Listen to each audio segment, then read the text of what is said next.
What's up, guys? Nathan here, also known as Lil Oki, the Windwalker monk on US Proudmoore. Today, I've got a live commentary of a plus 18 necrotic weight key for you. This is not the cleanest or best my group has really ever done in a key, but it was our first 18. And, just the fact that we managed to still time this with all the mistakes and sort of misplays we had just goes to show, the power of the new necrotic wake nerfs. Very exciting stuff. And also, I've been meaning to start uploading these kind of videos. So, feel free to leave me feedback in the comment section before and let me know what you guys think. I'm going to keep putting out more of these and, hopefully we can learn a little bit together. Even if the runs aren't perfect, that at least means we have more to look back on and see what we can improve on in the future.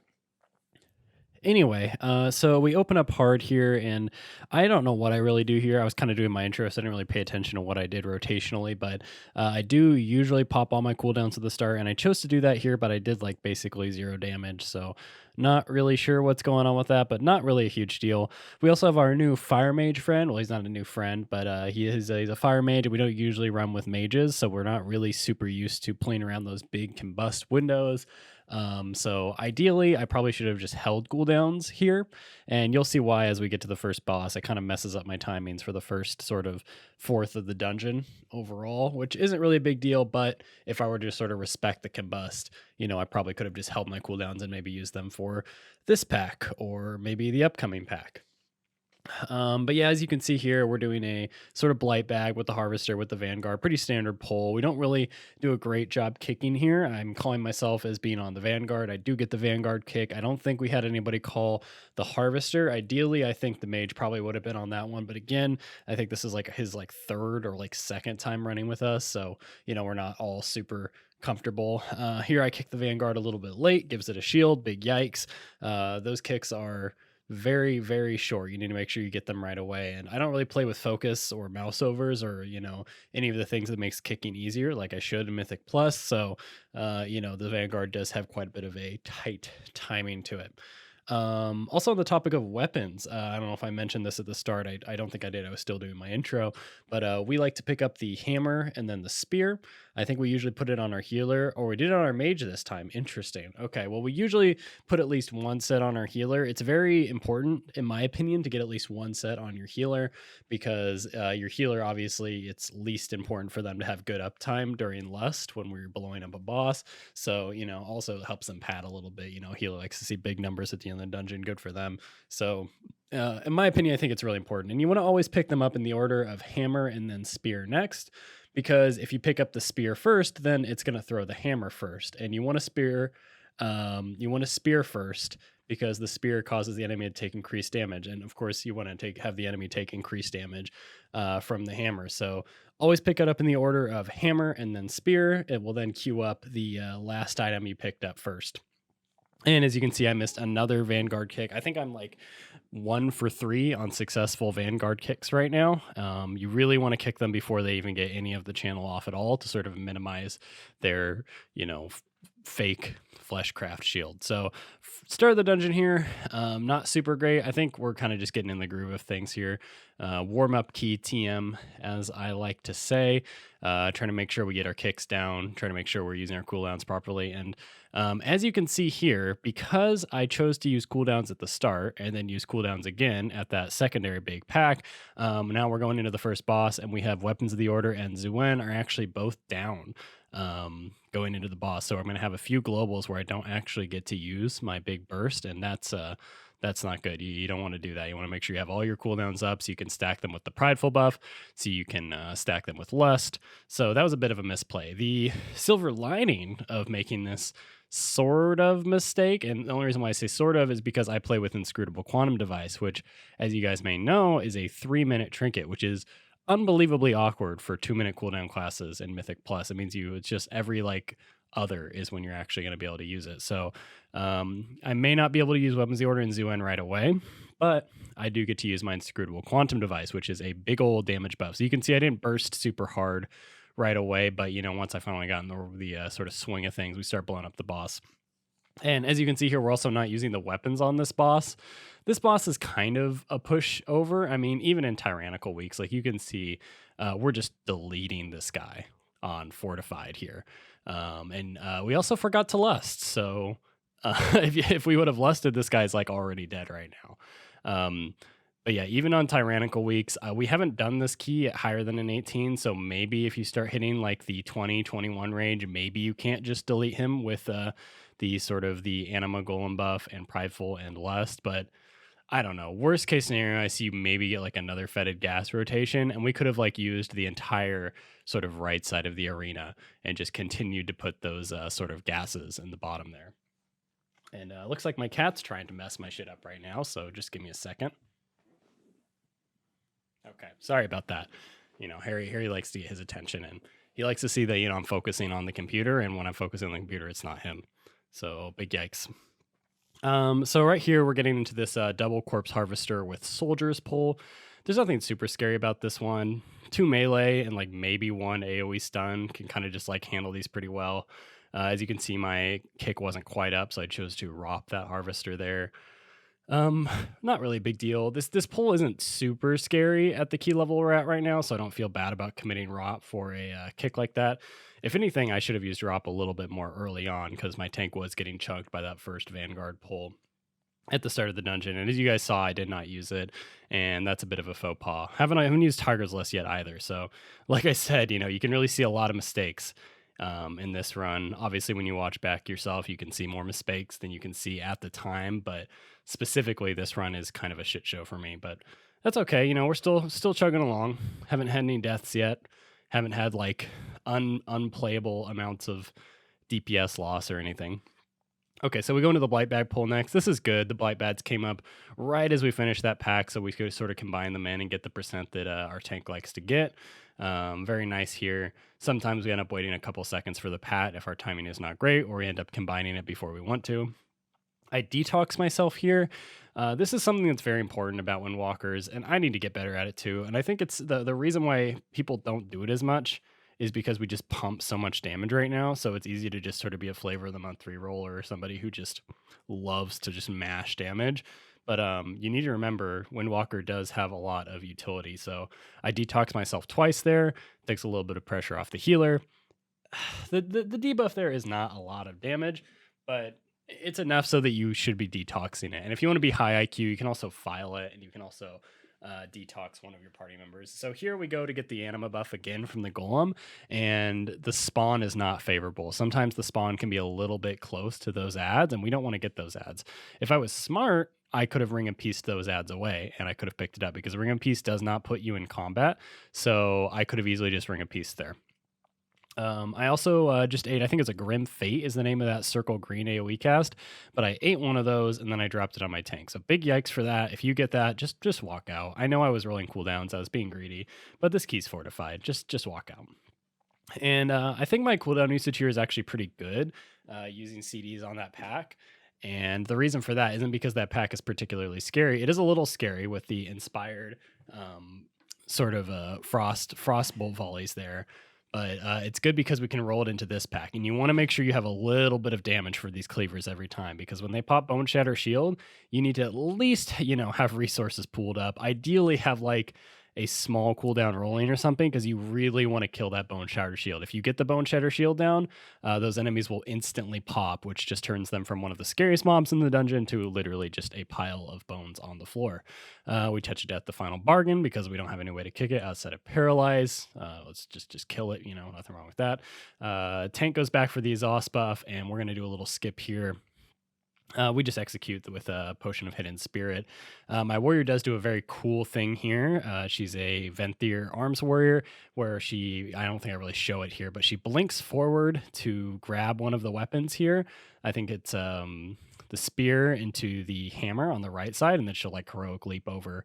Damn, I literally didn't show any of it, and that's sad. Okay, well, either way, Venthyr Warriors can do a cool thing where, yeah, they use their teleport to sort of pick up weapons without having to stealth in any way. And if it goes wrong, she has Shadow Meld. So another cool thing about being a Night Elf Venthyr Warrior in this very specific part of this very specific dungeon.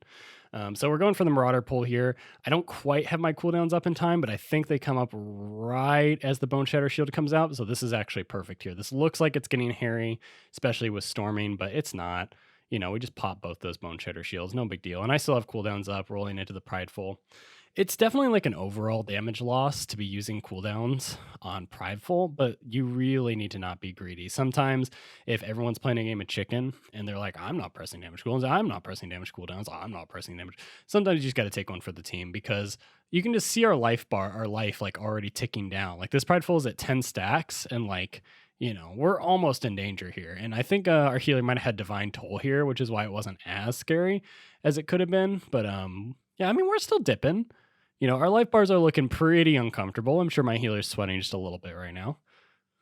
Shout out to BTCYD on YouTube. That's my Holy Paladin healer. She probably also has a healer POV of this dungeon, or at least another Necrotic Wake. Anyway, so we take the Prideful buff and we rolled into this, which is kind of sort of hard trash. Not really. I mean, the Monstrosity has a good amount of life, but like none of his mechanics are terribly difficult unless you get hit by the frozen spike. That's a big yikes. Don't do that. I do get hit by it sometimes, and it's not good, especially if it kills you and for some reason you press release when you're not supposed to release. Then you're going to be running back from the start, and there's a skip to be had. So that's a yikes. Don't recommend that one at all. So we're just finishing up the Monstrosity here. Not much to be said. I will say one of the things you probably have noticed so far this dungeon is I do like to get hit by stormings a lot. People like to meme me in my group for good reason. I don't know. It's like that show My Strange Addiction, except for it's with mechanics that knock me into the air, because I used to be the same way with mechanics right there, where there's another right there with the tornadoes in King's Rest. I used to just eat the living shit out of them. And yeah, that was unfortunate. Okay, so we like to skip this pack here. We come back later to sort of like set up our percent a little bit better for Prideful. And we got really lucky there. Sometimes we get into very unfortunate positions where that pat will prevent us from crossing for extended periods of time. And you'll actually see here next time we have to walk by the pat, we actually, some people pop an invis pot just to make sure that we don't waste more time, which is interesting because when you invis pot, you can't actually damage pot for 5 minutes after. So that's always a tough decision to make. And here we have the mage who's inspired, and we're just going to like kind of remove him from the equation just so we don't have to worry about Frostbolt volleys. Volleys are kind of annoying. They hit pretty hard. They don't usually one-shot your group, but, when it comes down to it, the crossbowmans are nailing random people. The volleys are lots of potentially uninterruptible damage with inspiring as an affix. So we just figure, let's just pair the one, not worry about it too much, and we can just sort of like leisurely take down this necromancer. No big deal at all. I think this volley goes off. No, we don't even let the one volley go off. Okay, no volleys at all. PogChamp crossbowman did not kill us. So as you can see here, somebody's going to start the RP, and we are crossing now. So the pat is very favorable right now, assuming whoever is currently crossing. Okay. Yeah, we made it. Okay, so our healer and our mage are still, our mage is still catching up here. He started RP, but that's fine. He has invis if he really needs to. We're starting this pack. This pack's actually a little bit scary because the inspiring mob is in the middle, which means any kind of mage is just going to totally fucking free cast unless we were to remove the necromancer from the pull. But we just sort of elect to pop defensives and just murder. I rop that guy a little bit away. I parry him. I'm pretty sure it breaks instantly. It breaks instantly. Do we get a... No? Okay, I go... Okay, at this point, I'm like kind of panic mode. You can tell I don't really have a clear plan on what I'm doing. I try to like roll over and, just go for the interrupt there. But really all I do is lose a lot of damage on a high priority mob. So that was a bit of a hot mess. Luckily, our healer was ready. I don't know if she had cooldowns or she just like anticipated my stupidity, but we had like I think like one or two more volleys went off than would have gone off had I just stayed on the mob in the middle. I think also maybe if my mage could have interrupted there, that would have been good, but again, we're not really running. We haven't run with him a lot yet, so it's like we don't know how to sort of like read each other's minds yet. My regular group is the warrior and my healer and my paladin tank.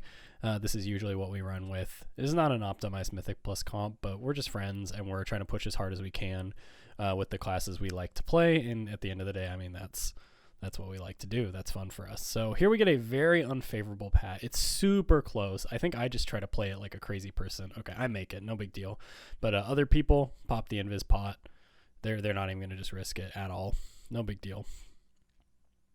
My friend is asking for a key. Oh, I see. Okay, I should probably I'll probably blank that out. That would be a smart thing to do. So we're going to go in on this boss. We have the anima buff rolling for like 15 seconds. We have prideful rolling for 30 seconds. We have 2 weapons that my healer is going to throw. And this boss is about to just get fucking obliterated. I don't know if we lust here or not. I don't know. I don't know. This boss is fucking dead, dude. Either way, it's just dead on the ground. Already dead on my screen. Okay, so I guess I guess our mage threw the things because he's shooting up there. Either that or, fire mages do even more damage than I thought they did. But we're making this boss cry, dude. We're doing him dirty right now. Even on tyrannical, I mean, you can very easily get this boss down and only having to see like maybe 2 sets of ads. I guess maybe you might get in a situation where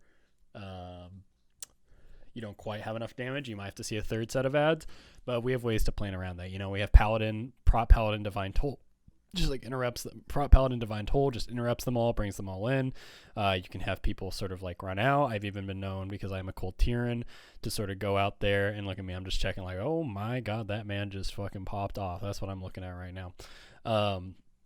But yeah, sometimes I can roll out there and I can haymaker some mobs in. That always feels good. Whenever my tank calls for haymaker, it's like the most exciting thing of my night. These bone flays are kind of scary. They did get nerfed. I believe they only nerfed the damage on them, though. They didn't nerf the big max life sort of debuff bleed thing that they put on you. So it is still beneficial to not let these guys hit your tank. And this is not... Boneflay does kind of look like the kind of cast that would hit nearby enemies if you weren't there, if the tank wasn't in range, but it actually is not that kind of cast. So there's really nothing stopping the tank from just sort of hitting the mobs and running away during Boneflay, which is really neat, because there's a lot of casts in this expansion where if you try to do that, well, next thing you know, your DPS is getting corroded claws for like, 3/4 of their life, and your healer is just crying, and it's a bad time. So you can see here, this is the Marauder Bone Carver pull, and you see here he did get the Bone Flay stack, and my tank's starting to be a little bit sad. I don't think we quite meet the first Bone Shatter check, which is bad. I think maybe I pop cooldowns. No, I'm being greedy with cooldowns here. I think I was fine to be greedy with cooldowns. We'll see what I decide to do here. I think I just pool some resources, go for a big Fist of Fury, RSK, hope I crit.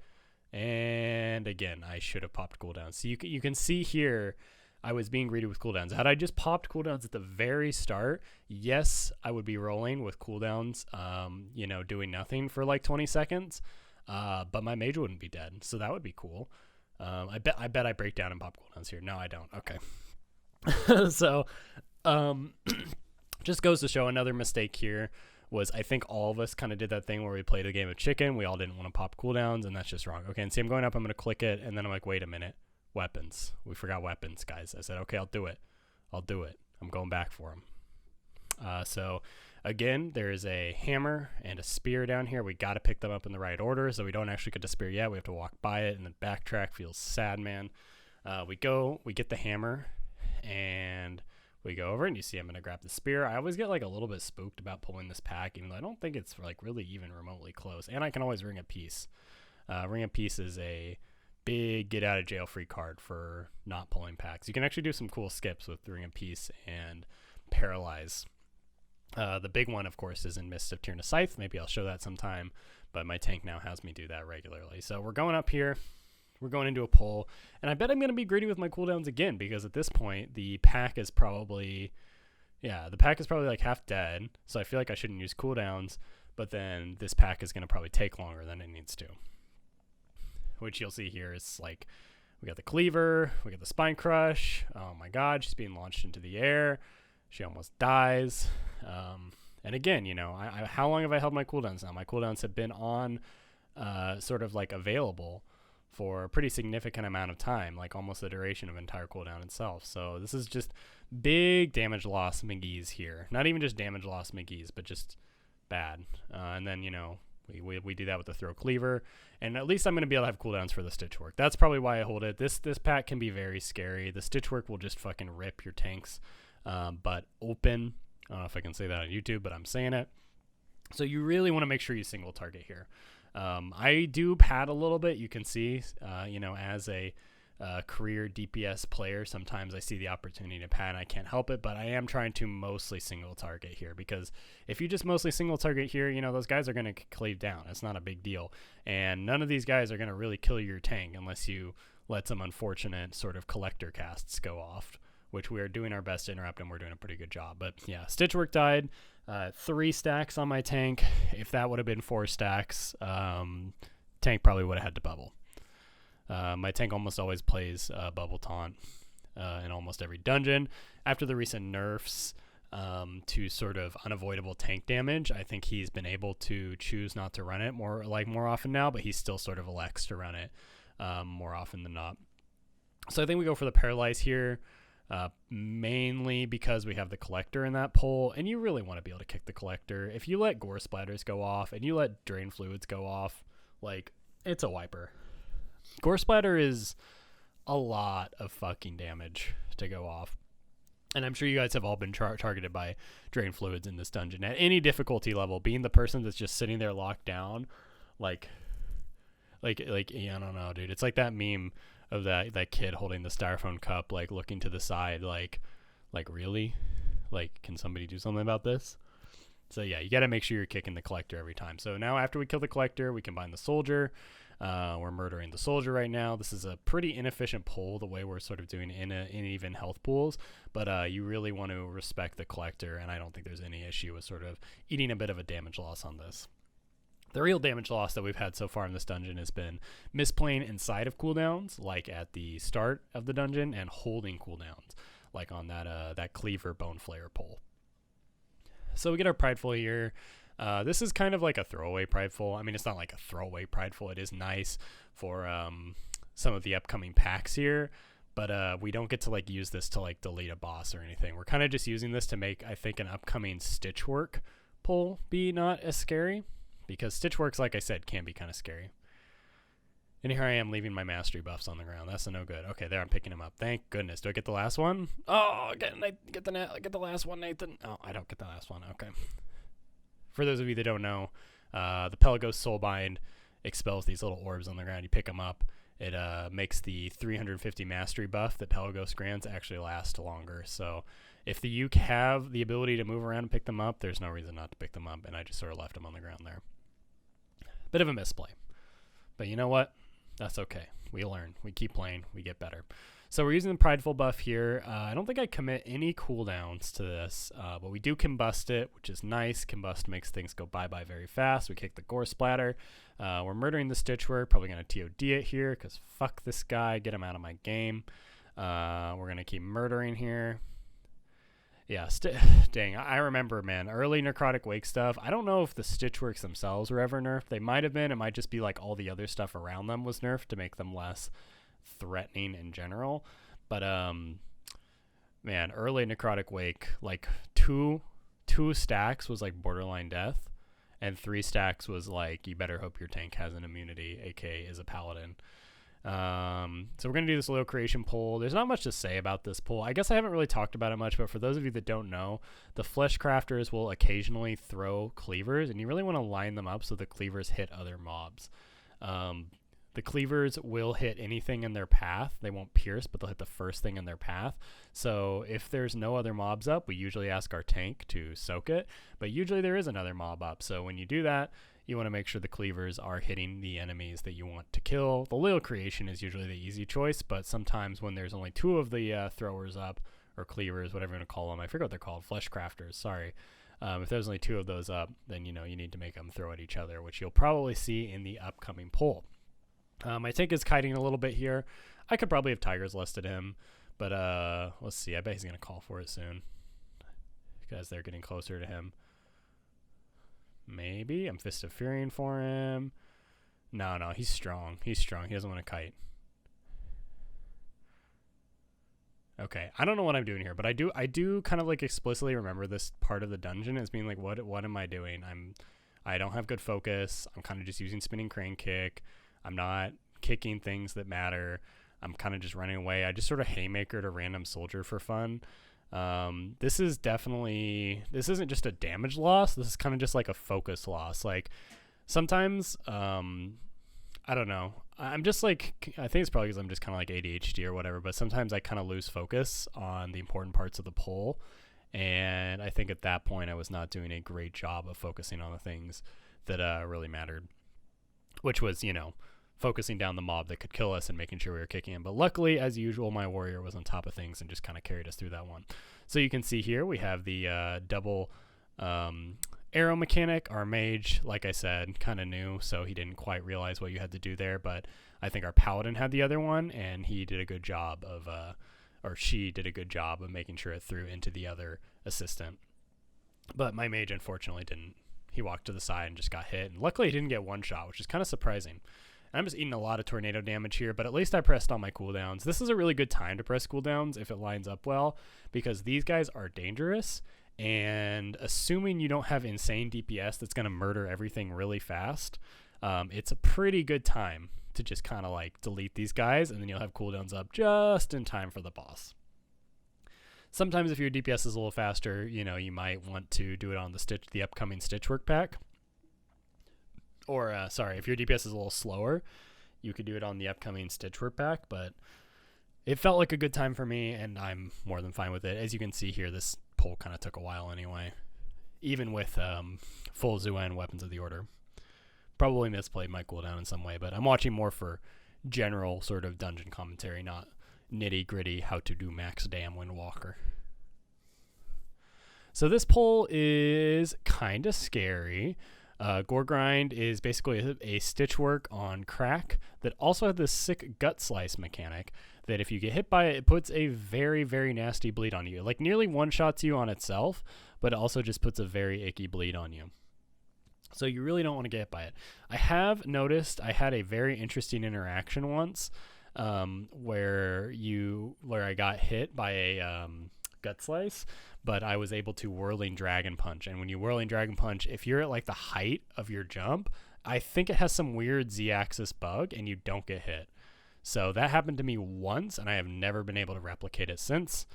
So I don't recommend actually trying to dodge Gut Slice with a Gut Slice with that ability, but you can do it if you get lucky enough. And as you can see here, we kind of I don't know if we single targeted enough there. I think we did a little bit too much AoE damage, and that might be a little bit our mage not being aware of how much of a prio target that guy is. But again, it's sort of the same concept of like if you just focus down that one guy, chances are most DPS profiles will cleave those small guys to death, so it won't be an issue. Okay, so here I body pull and decide to take a melee to a face. Very smart, very high IQ. I karma instantly, definitely not a panic karma, not me, never. These soldiers, I think this pull starts to get a little bit out of hand. And I don't know, Rot Spew is just kind of an annoying mob. Like, persistent, sort of unavoidable damage is no bueno. So my tank almost dies to that spew there because it was kind of like in the direction he wanted to kite towards, which is kind of unfortunate, but I did rop the leftovers away from him so he wasn't taking tons of random melee damage. I just kind of eat that one right there. I don't know what I do at this point. This is like big meme material. This is the same thing from before. I kind of roll away. I panic a little bit. I don't really do anything. And then I walk away. And then thank goodness that one is on me. It was not on me. That was on somebody behind me. But what I should have done there instead is I should have just, moved forward. Because if I'm going to get Rot Spewed, I'm going to get Rot Spewed. I just need to make sure I don't Rot Spew onto other people. So just get hit by it. Take it like a man, XD. And then get back on Rot Spew. So that pull took a little bit longer. And I think the way I timed my cooldowns, I think if I would have just played better, my cooldowns would have been up when I wanted them to. I think I could even commit like a single SEF charge if I wanted to here, because this boss is also about to get absolutely murdered. I think another thing we could probably improve on in this dungeon is we kind of play this dungeon really heavily around the bosses because they all suck. But it's Fortified week, and this is an 18, so we probably could have committed weapons or maybe committed cooldowns in ways that are not so boss-centric. I'm not sure what exactly we could have done, but it definitely feels like we had a little bit more damage loss and a little bit more sort of difficulty because we were playing this boss with such a focus, or playing this dungeon with such a focus on the bosses. Okay, so we're going in here. This boss sucks if it lasts too long, But again, this is fortified, so there's really no way that it's going to last a long time. And even then, if you play the weapons right, like I said, the weapons just absolutely trivialize so many mechanics in this game. So here we go. We got our tank, or we got our healer. I think she's going to throw our weapons here. Oh, no. It's my warrior. Okay, so Sykes is going to pop off. As you can see, she presses all the weapons, just absolutely instantly fucking 26k damage, deleting the boss here. Morbid Fixate on her. She doesn't even care. She gets bopped. We just sort of murder the boss, and that boss is like literally dead. I think we spent like maybe 10 seconds of our prideful on that. So could we have maybe pulled differently for more efficiency? Maybe. Is it still fun to absolutely delete bosses? Yes, that was definitely fun. So I think I'm on throwing duty now, so I'm going to press my buttons here as soon as my tank's ready. We did save Lust. Obviously, lusting on the last boss would have been beyond overkill. That would have been grotesque overkill. Another downside we have here is we actually have no cooldowns going into this boss because of how the bosses are set up and how quickly we deleted that second boss, which sucks. But I mean, we still have Lust, like, we still have weapons, so it's not like we really particularly needed Weapons of the Order and Zuen for that. I'm getting exiled. This is ideal. If you're a Windwalker monk, do not mold when you get dark exiled. Get excited. Because when you get exiled, that you are one of the best classes in the game to do this. You have passive 10% movement speed. You have Tiger's Lust. You have your rolls. You have your Flying Serpent kick. And we do that one in 3 stacks, which is not my record. My record is actually 2 stacks. And I think it's because I didn't have 2 roll charges going into that. Or maybe I just didn't play it super well, but you really want to do a good job. And I actually go right on the boss here, which is something my tank has been wanting to do lately to sort of get maximum Champions Boom uptime, and then he just pulls it out of the patch. We're probably going to change that now that Necrotic Wake has been changed to sort of give a 30-second duration buff instead of a 15-second duration buff, so now you can get actually max efficiency pretty easily. So you can see, because of Comet Storm, I lost my Champions Boom buff. Pretty sad, but whatever. And I don't know really what I do with my cooldowns here to somehow have Zuen and Weapons of the Order up while not having an SEF charge up. But whatever I did here was a misplay. You should never have a situation where you have Weapons of the Order and Zuen up. And then here I have to get my file here because, got to get that 20% heal. You should never have a situation where you have Wu and Zuen up and you don't have an SEF charge up. It's huge damage loss. Like, think of, I could be pumping so hard right now, but instead I'm out here like saving cooldowns like some kind of animal. So we're just running away, enjoying the Comic Storm coupled with the Icy Shield mechanic. Very fun, very interactive stuff, especially for melee players such as ourselves. Frozen Binds on me, not a big deal. I usually wait for my healer to cleanse. You can Tiger's Lust that off, but for me, I just prefer to sort of like let it happen, because if you Tiger's Lust yourself at the wrong time, you're liable to hit people, and your healer is probably more attentive to other people's health bars and other people's positioning than you are. So I usually just trust my healer to do it. So we do this one, not the quickest sort of Dark Exile ever. I kind of did some canceling of stuff. We also don't have a TOD up because we TOD'd last time. This is like going to be a 5-stack almost, so pretty cringe Dark Exile, but that's okay. He's almost dead anyway. I don't even know if I'm going to have a chance to hit him at this point. If we do have a chance, yeah, we'll have a chance to hit him. He has 11% left. We have Inscrutable Quantum Dice. We have Weapons of Order. We have Zuen. We have SEF. So we're going to walk in. We're just going to fucking mash all of our buttons. We're going to unload onto this guy. We're going to Karma probably. No, I don't even Karma. Yeah, Karma. I don't even get a chance. Okay, Whirling Dragon Punch. We RSK, and he's dead. Okay, so that is a Necrotic Wake plus 18 plus 1 in time. As you can see here, we didn't really need a lot of damage. We didn't really need ultra efficient gameplay, but that's good. That just means if we continue to improve, we can eventually, time some higher keys, which is pretty cool. Our overall damage was nothing to write home about. But yeah, Necrotic Wake has been a key that we have struggled with for a long time. And even on, attempts where I played 10 times better and everybody in my party played 10 times better, we failed because of the way weapons used to work and because of how punishing some of the boss mechanics used to be. And the nerfs that happened are very nice. They're going to let shitters such as myself continue to push this key into higher and higher levels. And yeah, I hope you guys enjoyed this commentary. Again, if you have any questions or anything like that, feel free to leave a comment. Make sure you like, subscribe, all that good stuff if you want to see more of me. And I hope you guys have a fantastic rest of your day. I'll catch you guys next time. Bye.